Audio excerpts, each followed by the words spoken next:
Yeah, I'd be annoyed as well. I'd be absolutely fuming. Fuming about it, I would be.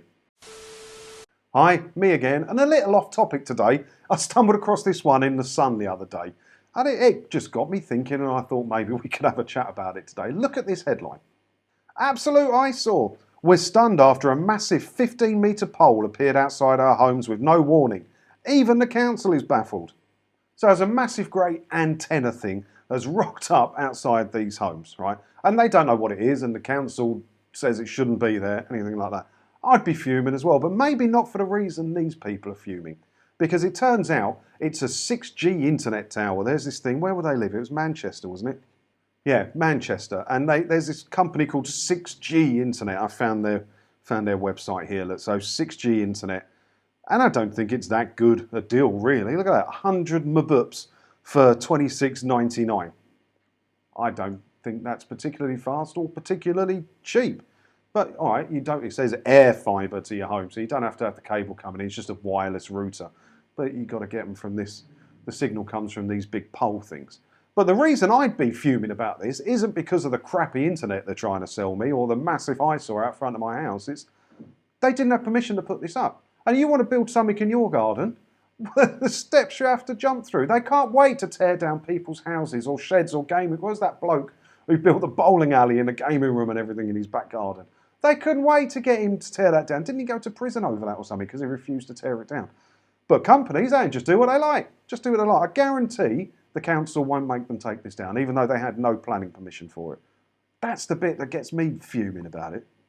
Yeah, well, I don't know a lot about this stuff, and I don't want to go down the conspiracy theory line, but this guy makes a fair point, doesn't he? I have a young son. I'm worried about the radiation coming off it. His bedroom is at the front. I think it's too close to the properties, to be honest with you. And another bloke shared the same worries about his children. A taxi driver said, we're not happy about this. What about the radiation? Yeah, I don't know much about that, and unless it directly bothers me, I'm not going to go learning too much about that. I've seen some of the things on the internet that come out at the beginning of the whole health crisis. I don't know. I don't want to go down that route, and I definitely don't want to go down that route in the comments. But I think it is probably a fair point that they're making, right? No one knows what's coming off. I don't know what's coming off that. I'm sure people know what's coming off that, just not me. But how do they get away with putting this up without bloody planning permission?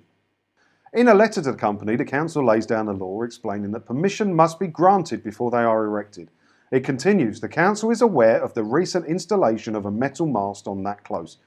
For the avoidance of doubt, this installation has not been assessed under this notification, and the mast has been installed without prior notification to the council as the local planning authority.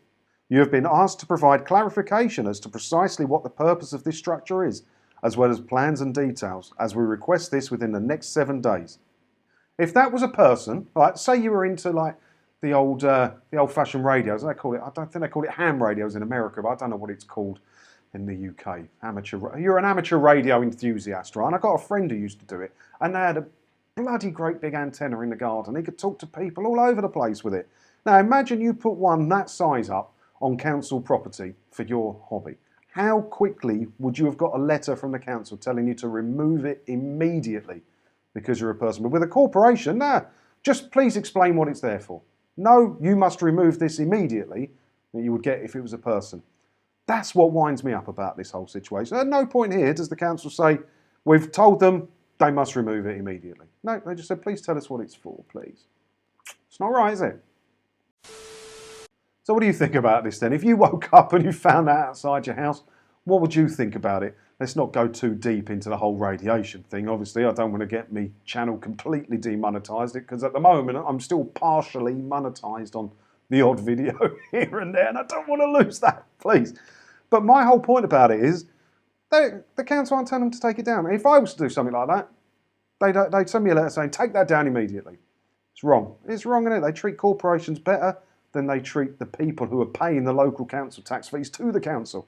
Oh, stuff like that winds me right up. Let me know what you think down in the comments below. And as always, thanks for watching, and don't forget to hit the subscribe button if you haven't already. That way, hopefully, I'll see you in another video again soon. Ta-da.